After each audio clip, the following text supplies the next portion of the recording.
Hello students, today's topic is Karl-Pearson coefficient of correlation.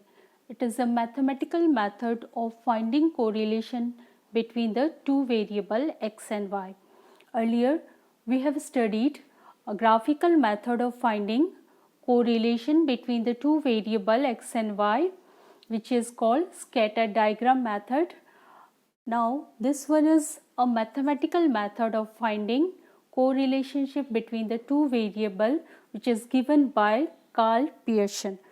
Okay, this formula or this method is based on the assumption that x and y are linearly related. Now we are trying to find how strong or how weak they are linearly related. Okay. So it is a mathematical method for measuring the intensity or the magnitude of linear relationship between two variable series, okay, which was given by Karl-Pearson, a British biometrician and statistician, and is by far the most widely used method in practical. It is widely used method. Okay. So this method is given in this way: let x and y are two variable, two series of data, then correlation coefficient of x and y, which is represented as like this rho, it is called rho xy. That means we are finding the coefficient of correlation between the two variable x and y. So we write here xy. Okay, if it is other variable, accordingly we write. So we denote one variable as x, other variable as y. So we write rho of xy. So it is equal to covariance. This means COV means covariance of xy divided by sigma x, that means the standard deviation of x series, and sigma y, which is the standard deviation of y series. Now where covariance of xy is denoted in this way: covariance of xy means 1 by n summation of xi minus x bar yi minus y bar. So you have to remember this, that covariance of two variable, that means variance, you know, the scatteredness, and covariance means together, we are finding the variance together. So covariance of x and y, so that's why here we have written for one for x series and other one for y series. So it is 1 by n summation of xi minus x bar is the mean of the first series, and xi means the different variables of the x series. Okay. So we have to take this column, again this column, then we have to take the multiplication of these two column and then summation. So this is the formula of covariance. So if you multiply this two and open the bracket, after simplification we can also write covariance of xy in this form, which is we get after simplification of this, we can get, okay, 1 by n summation of xi yi minus x bar y bar. So covariance of xy is this also, because when we simplify this we will get this form. So another form of covariance of xy is this. Okay. Now what is sigma x? You have studied in measure of dispersion. Sigma x means standard deviation of x series, because two series are there. So we this here we have written x, that means standard deviation of x series. So as you know the variance formula is sigma square, okay, 1 by n summation of xi minus x bar whole square. This is the formula of variance, you have studied in measure of dispersion chapter. So it is this is the formula. So when you open this formula, that means after squaring and taking the summation, if you simplify it, you will get this, another form of this variance will be 1 by n summation of xi square minus x bar square. So we have written both the form, this form also, here also both the form, here also we have written both the form. Now look at sigma y, this is the standard deviation of the y series. So variance of the y series is denoted in this way. Okay. So sigma y square 1 by n summation yi minus y bar whole square. Okay, this is variance. As you know, the variance is the square of standard deviation, or if you are need to find standard deviation sigma, then you have to take the root over it. This square will come this side as a root. Okay, so variance is a square of standard deviation. So we have written in that way sigma y square, that means variance of y is this. Now after simplification, means when you open this bracket, that means yi square a minus b whole square, so a square b square minus twice ab, and then taking the summation and simplify it, you will get this form, which is 1 by n summation of yi square minus y bar square.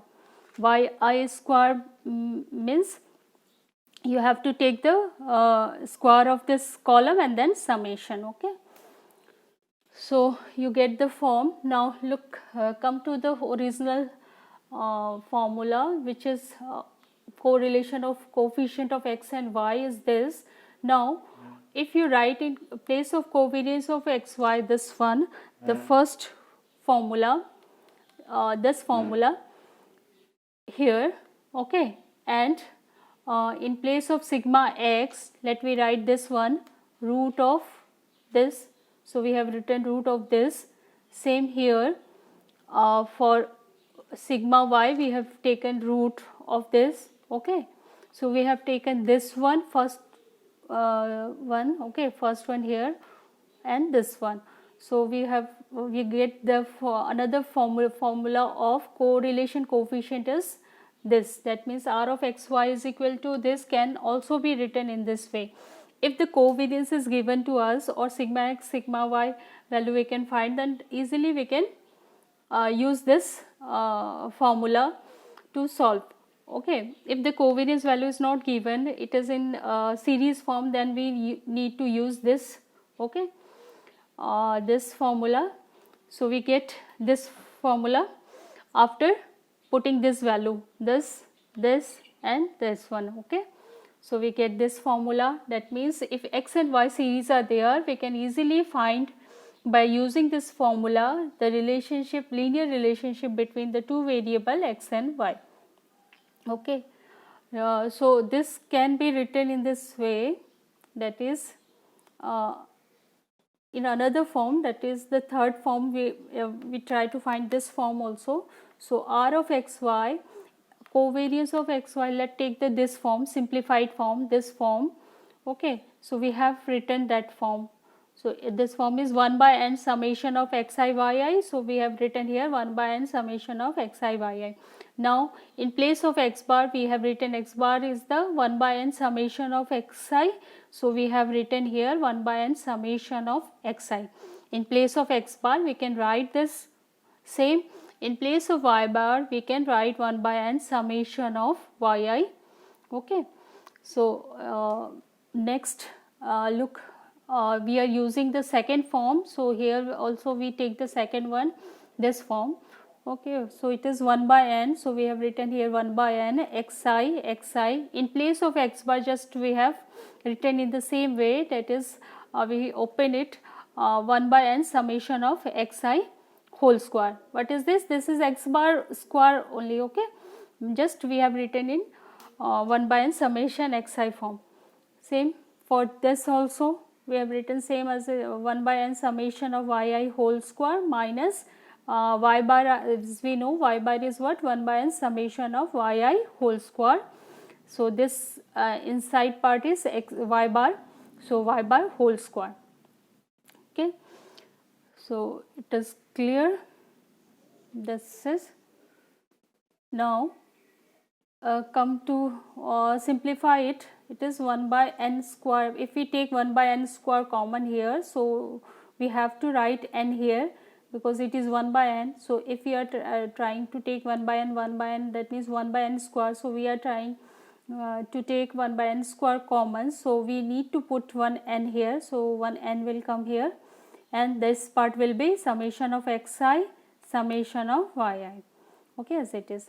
Now here also from the denominator, like take 1 by n square common. So from here if we take 1 by n square common, so it is 1 by n square already, square is there, so here if we need to put 1n, so we have put here we put 1n. Now look here, same this part, take 1 by n square common, so it is we need to put 1n here, so n summation of yi whole square minus summation of yi. Okay, 1 by n square we have taken here common. Okay, now look at the last step, which is it is this will cancel 1 by n square, 1 by n square, 1 by n square, because it is root of 1 by n square, root of 1 square, 1 by n square, so it is 1 by n square. So 1 by n square, 1 by n square cancel, so what left? N, as it is n summation of x. We remove the I, okay, to make it look simple. So just remove the I, just you write summation of x y, okay, then summation of x, summation of y as it is, then this part root over n summation of x square, and this will be summation of x whole square, okay, then second part will be n summation of y square minus summation of y whole square, because this is whole square, we have taken 1 by n square common, so it is summation of xi whole square. So in that way you have written here summation of x whole square. So we get the three form of coefficient of correlation for mathematical convenience. So according to the problem, if the we can use either of these three method. Okay, first one, if the information are in this form that the covariance of a series of two series is this, sigma x is this, sigma y is this, then you use this formula. If the series are given, okay, so you need to find the covariance, so you apply this formula or you can use this formula. Either of the formula is applicable, you can use, okay, for your mathematical convenience. So just if the information are given in this form that summation of xi square is this much or summation of yi minus y bar square is this much, so accordingly we use this formula or we use this formula. Okay, but you have to memorize this formula, this main three formula. First one is this, second one is this, and third one is this for solving your problems. Okay, and the derivation, this derivation you try yourself, because after simplification you will get this. So the two forms, there are two form of covariance, one is this and other one is this. After simplification we get this same sigma x square, that means variance is formula is this, but after simplification you will get this. Okay, then sigma y square formula is this, and after simplification you will get this form. So the first formula is derived if we take the first form, okay, and the second formula I have derived by taking the second form. Okay, by taking this second form I have derived this second formula. So hope you get the formula how to find correlation coefficient between the two variable x and y mathematically. So this formula, always remember, this formula is based on the assumption that x and y are linearly related, and then we are trying to find the intensity or the magnitude of linear relationship between the two variable x and y. So if x value is 0, sorry, r value is 0, that means r of xy is 0, that means there is no linear relationship between the two variable x and y. And if you get r value minus 1, it means they are negatively related to each other. So and if you get the value r is equal to 1, that means they are perfectly there is a perfect positive relationship between the two variable x and y. So that things I will explain more in my next video on the interpretation of R value. Okay, thank you.